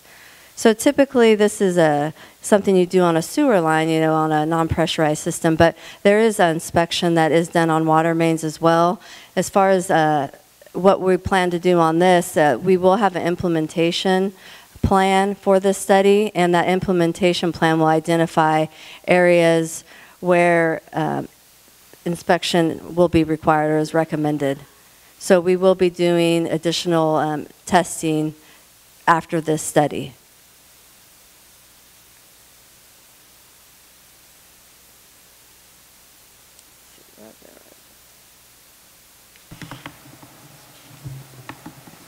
Next question. How will CHWD coordinate with the city or county when road improvements or other easement or factors arise? For example, city repaves a major portion of a street with water mains. So currently we are in communication with Sacramento County, Placer County, and the city of Citrus Heights, and we do get updates on all of their repaving projects, so we do coordinate now with them. We meet with the city of Citrus Heights twice a month on all of their projects. So we do work closely with them to ensure we get our repairs done before they repave the roads, because once they repave the roads, they obviously no one wants to cut into a brand new road, and they do have specific moratoriums on that. Typically 3 to 5 years, they will not allow you to dig in that road. So we do coordinate closely with them.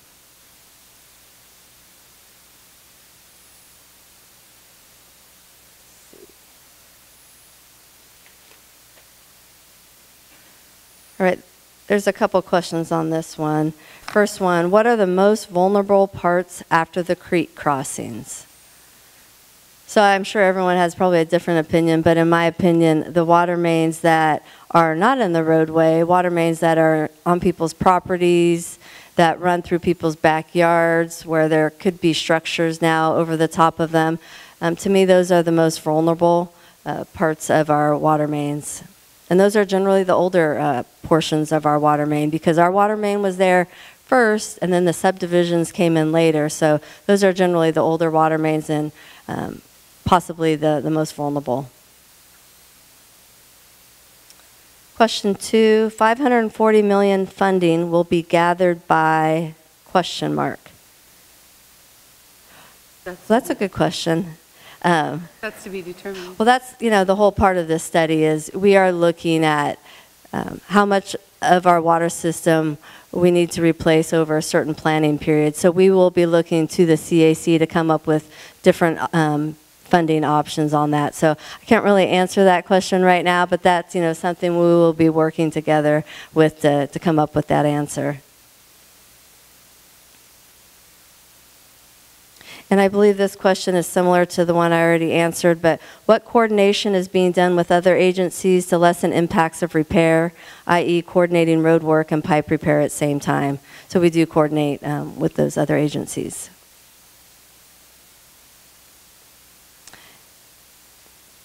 And I think that's all of them with my name on it, so I will pass it off to either Susan or Habib.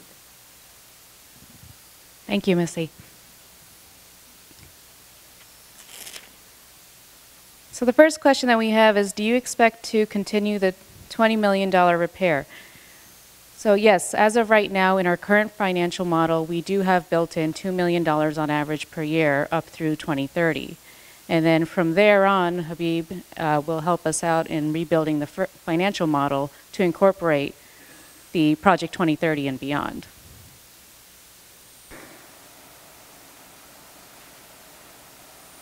The next question is, did the district set aside replacement funds in past years? So we do have our various reserve accounts, and one of them is our capital improvement program reserve. And through that, we do have funds that we are setting aside that is incorporated in our financial model to be able to fund what we currently have on our $2 million every year up through 2030. And once again, we will incorporate beyond 2030 through the incorporation of the addition into our financial model. I think that's it. Do you have one here? Okay.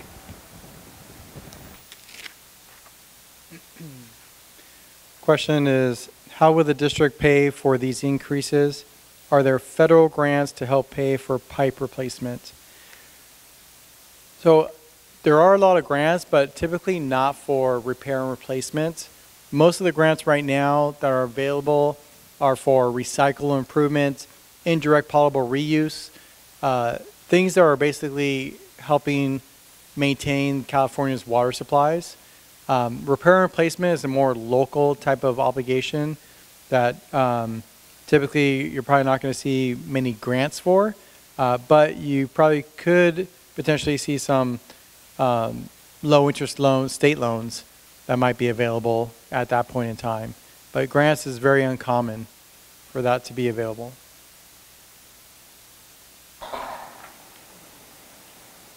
Oh, thank you. Right here.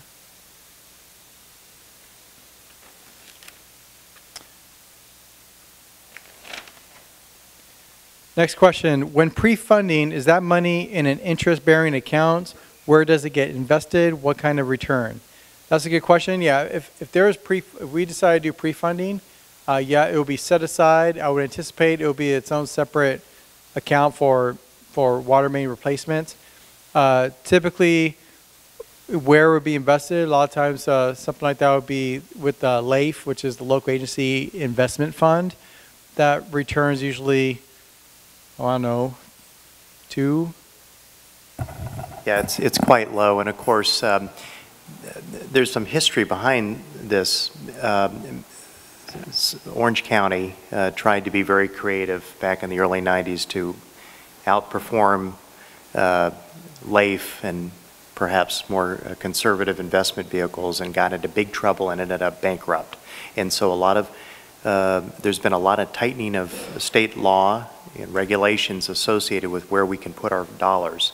So the bottom line is, yes, there will be an interest-bearing opportunities, and one of Susan's responsibilities, in addition to being our finance director, she's our treasurer, which handles investments. But the overwhelming majority of dollars typically end up in the Local Agency Investment Fund, which is a very safe place. But again, as interest rates are still historically low, the rate of return is quite low as well. Next question. Based on historical experience, is there a target percentage water districts have increased which were acceptable to the community? So this is such a local issue from agency to agency. It really depends on what are the obligations and what are the needs. For example, some agencies, in Southern California, for example, Metropolitan Water District purchase water costs keep going up.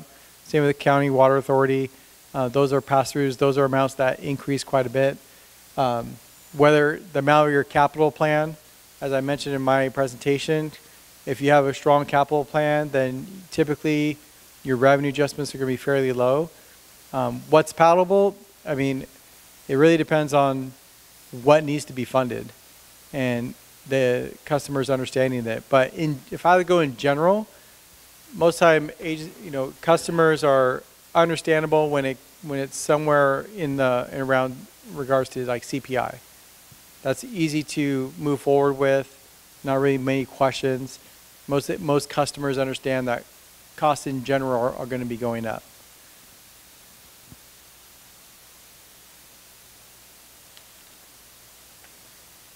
Our community will, let me give 1 second. Our community will not be able to rely on development to offset costs. So what are others experiencing in figuring out distribution, basically distribution costs? So that's a good question. The Citrus Heights is substantially built out, so it's mainly going to be the existing ratepayers. Even when I'm working with the agency that still has a pretty decent amount of undeveloped land, I typically would not assume some level of growth in the financial plan, just because when you do that, you're then relying on that development to occur to meet your obligations. The only time I would put some level of development coming online and assume it's coming online is if there's a specific plan or master plan that's already been approved, they already have units, they already have units sold, and they already show that they have phases already in place. Then I would do so, and sometimes it's also something that it's almost naive. Like, why wouldn't you account for this development that's going on that's already sold 100 units? So it's kind of also showing that we understand the characteristics of the agency we're working with. But in general, like for this district, I would not assume any substantial amount of growth. Most of it's going to be infill, which isn't going to be substantive in terms of offsetting any costs. So there's, excuse me. Yes. So there's a PS to that part. When communities are facing that, what has been your experience on how they handle trying to come up with some, like we mentioned, there have been other communities who face this, so we are essentially pretty landlocked. Any history as to some wisdom as to what others have tried and what has worked and what hasn't worked? Well, with water districts, a lot of it is going to be local funding, which is essentially primarily rates. Unfortunately, I'll give you an example. I'm working with the City of San Diego as their rate consultant, huge agency.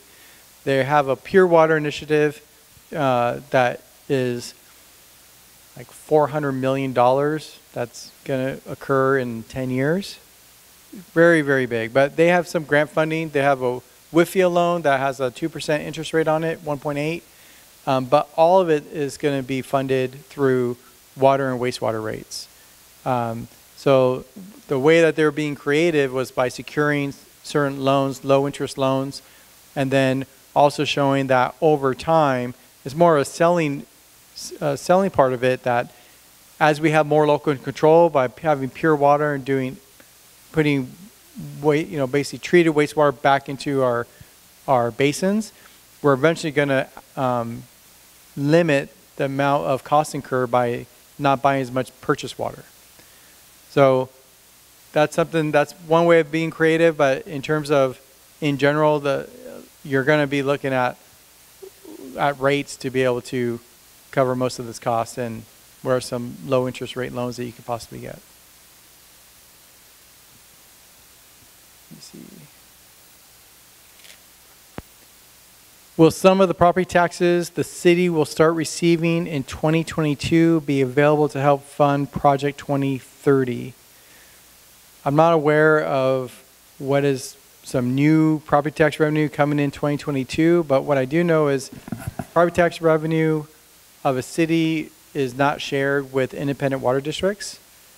And what they're referring to, your answer does answer the question, but what it's referring to is the city is nearly completed with a revenue neutrality deal obligation to the county, where the county of Sacramento has been collecting all of the property tax for the city as part of the deal to incorporate 20 or so years ago. And in, I think it's 22-23, that revenue neutrality deal will end, and the property tax that the city normally would collect will then revert to the city. So the question is that available to the district? And the answer is no, it would not be. That's to fund city operations. That's a separate agency. It is true that San Juan Wholesale Agency is a community services district, a CSD, and they do get a share of property tax, but we are an irrigation district under state law, and we do not get a share of property tax. So as we showed you earlier in those slides from a previous meeting, we're about 96% ratepayer funded. So as Habib has highlighted, there's very little non-ratepayer funding available. Of course, we're going to continue to look at that as aggressively as we possibly can, but there's just not a lot out there. And that's the case for most independent water districts in California. There's very few that have a percent of the property tax. Let me, okay. I'll go, I think I have 2 left, right? Well, the funding options include the percentage of rate increase revenue required. Like, we're not getting to what would the rates actually be, because this is still more a high level, macro level, but in general, we're going to identify what's the revenue increase needed compared to today, and you could correlate that to being somewhat related to what's the rate increase. So we will provide you the revenue increase. And then last one, how will decreased water use income decreased? So with conservation and with the reduction in water use, then there will be a reduction in the variable side revenue that the agency receives. Correct me if I'm wrong, Susan, where should she go? I think around 40% of your revenue is variable, or is it 30? 35? So 35% of the district revenue comes from usage. That's actually a pretty small percentage in terms of all agencies in California. The average is around 35–40%. The average of fixed revenue is 35–40%. Variable revenue is like 65%. So this Citrus Heights is flipped. So they have very good stable revenue, which means when you see conservation occur, it's not going to be as much impact compared to other agencies. But it will still cause some impact on the revenues. But you're in pretty good position right now. But I would like to add, but that goes back to that significant finding by the consultant about flat or potentially declining demand as it relates to the revenue forecasting for the district. So that's just something to keep in mind as another building block as we build towards these options.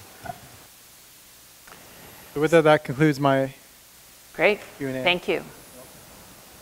So if you do have other questions, be sure to let us know. You could use the sticky note and bring them up to us, and we can make sure to get those answered between now and the next meeting. So I'd like to turn it back over to Jenna. Thank you, Laura. I don't have any speaker cards received for public comment this evening. There's no member of the public here. I'm going to skip over public comment, seeing none, and ask Laura to give us an overview of the report and some takeaways. Great. Thank you. So on the back of your, as we fondly call it, the placemat,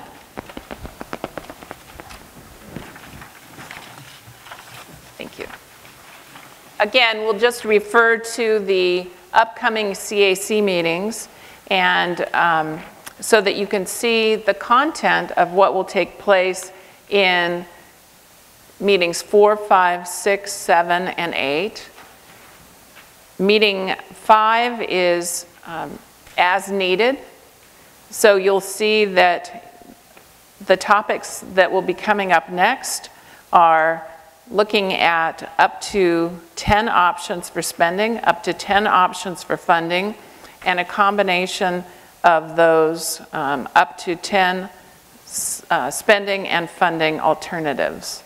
So that's what will be happening at the next meeting. And so all that you have done tonight are really the building blocks to that.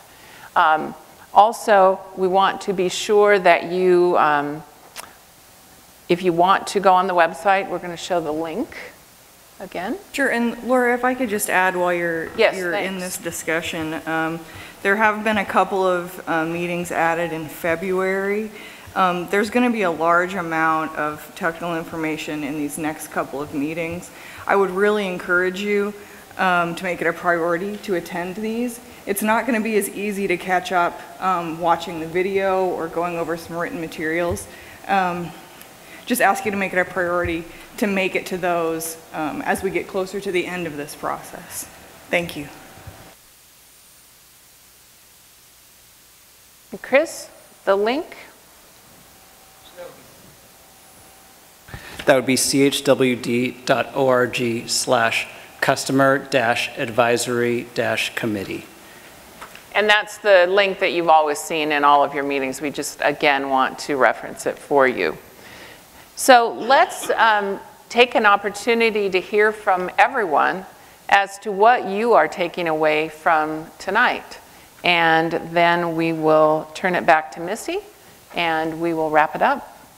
So anyone can start who wants to from the CAC, and we will go around. So would anyone like to start? Something you're taking away from tonight. Mike, I'm going to put you on the spot over there and ask you to start on that side, please. And be sure to use your mic. Yeah, it's all starting to come together now. I'm getting more clear on everything, so it's all starting to come together. Great. So let's just keep going around the table, and then you'll know that you're next. So James, you would be next. And be sure to use your mic. More confusion than maybe when I came in. It's all those uncertainties, especially going through backyards and property that wasn't there 40 years ago, 50 years ago. I think those are the biggest part. I had mentioned earlier I have a 42-inch water main that runs directly underneath the center of my house. So I don't know what that's going to mean, but. Okay, great, thank you. Yeah, same, overwhelming. It was interesting to learn more about the rating probabilities bit. I'm a little bit more conversant with it than before, which isn't saying a lot. And I would think that this is really dependent to a great degree on the construction time frame in terms of needs, and it will be interesting to see how we're supposed to put together the financing variable along with the when do we get to replace those huge pipes, which is going to cost more money, and how you put all of that together in an understandable form. Great, thanks.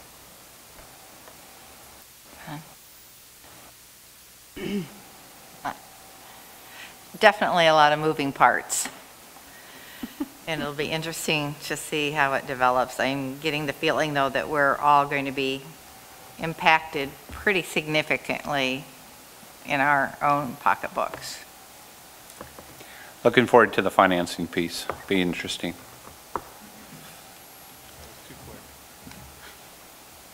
It's kind of what I expected at this stage. The one thing I really have recognized that we're getting more and more details each meeting comes along, and I'm looking forward to that. But it's pretty much how I expected at this point. Actually, I think for me right now, some things have become clearer because it seems to me that we have two things. We have the whole issue of the construction of the pipeline and how we're going to do it, and then how we're going to fix things like they're going through his backyard. And it seemed like this is a great time now with your pipe layout to begin to reroute things, just disconnect wherever it is and let's go back to where it should be as in the future. And then the second part, which I think is going to be really interesting, is we know we have a designated rate group. This area is not going to grow and expand like Folsom or something else.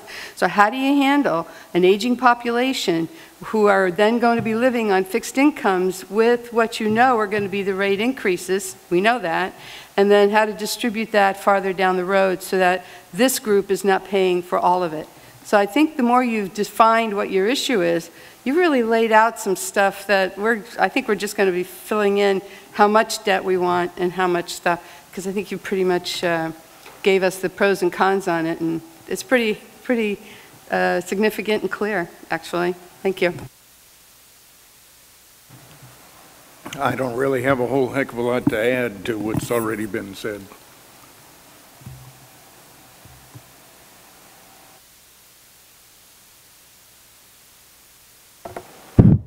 It works tonight.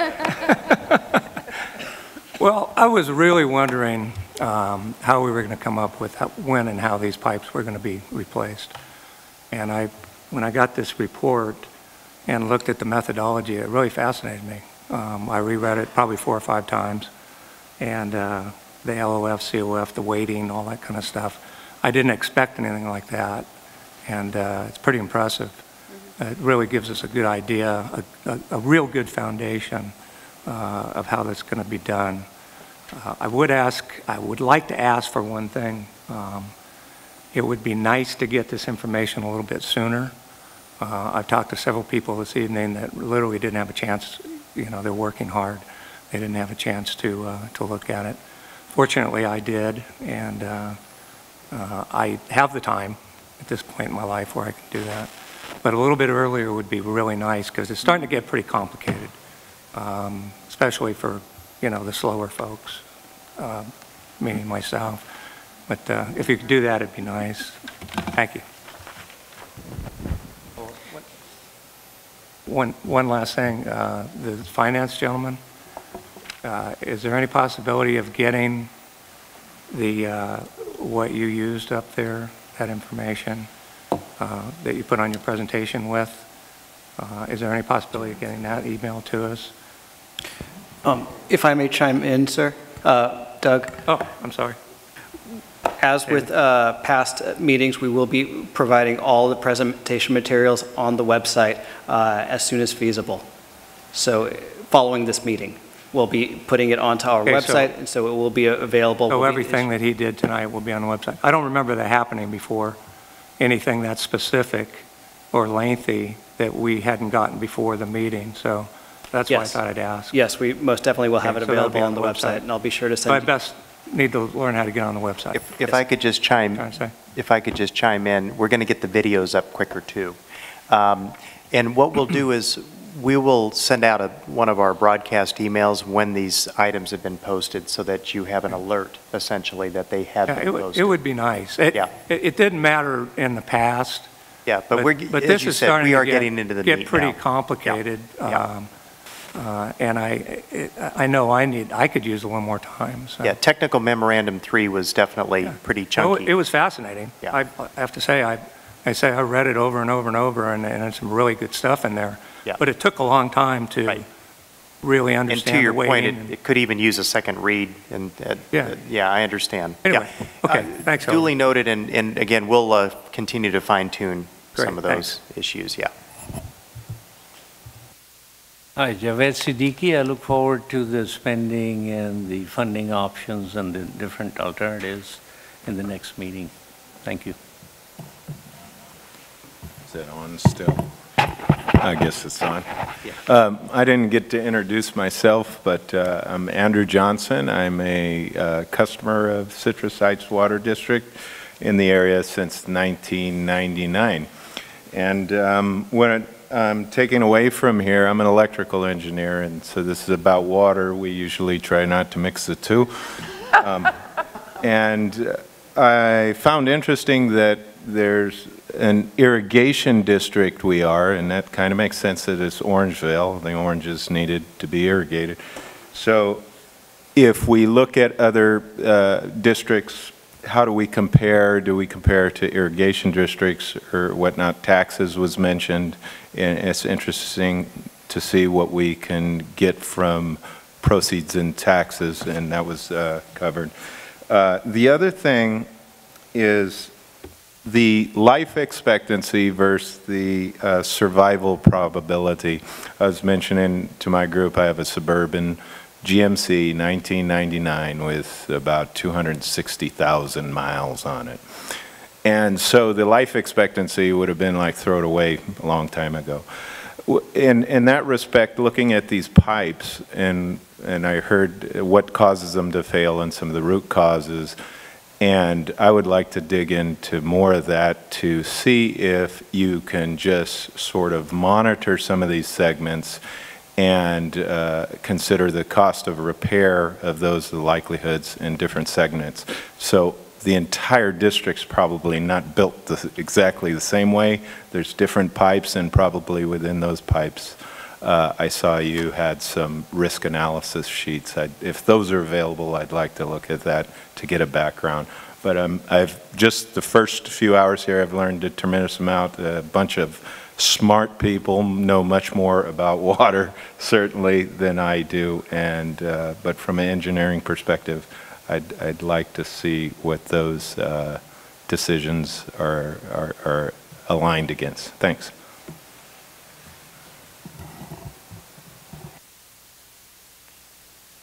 Hi, thank you.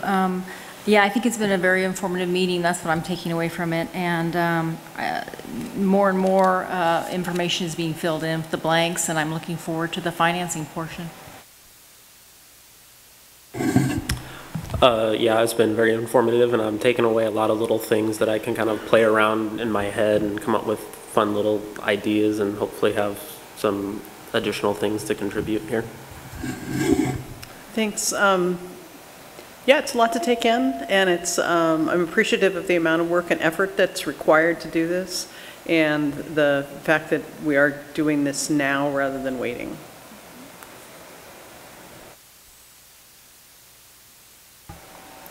Well, this is my first meeting here, so I'm playing catch up, but it's just amazing all the information that the staff is putting out here. It's just a little overwhelming, take a little while to absorb it all, but I did want to thank the staff for doing all that hard work, and also the CAC members for taking the time to come out here and putting forth effort to be a part of the committee.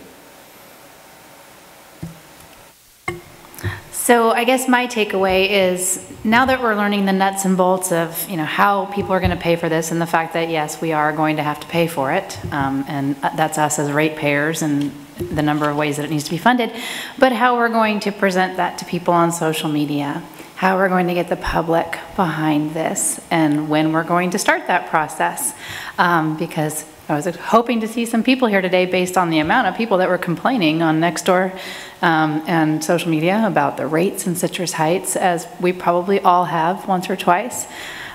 Maybe not me, probably not me. Anyways, I'm just looking forward to presenting this to the community in social media and getting people on board with it before they get slapped with the inevitable rate increase. And kind of to piggyback off of that, my takeaway is the realization is starting to sink in, the depth and the gravity of the decisions and the input that we all have. We're all stakeholders in this. We're residents, we own businesses in this community, and our input is vital. The questions have been wonderful. I really have learned a lot from the questions that you all have asked and the answers to those. So, yeah, we all have a stake in that, from the spending and the funding, and we all represent Citrus Heights, so we can take this back to our friends, our neighbors, our customers, and hopefully we'll come up with a great win-win for the community.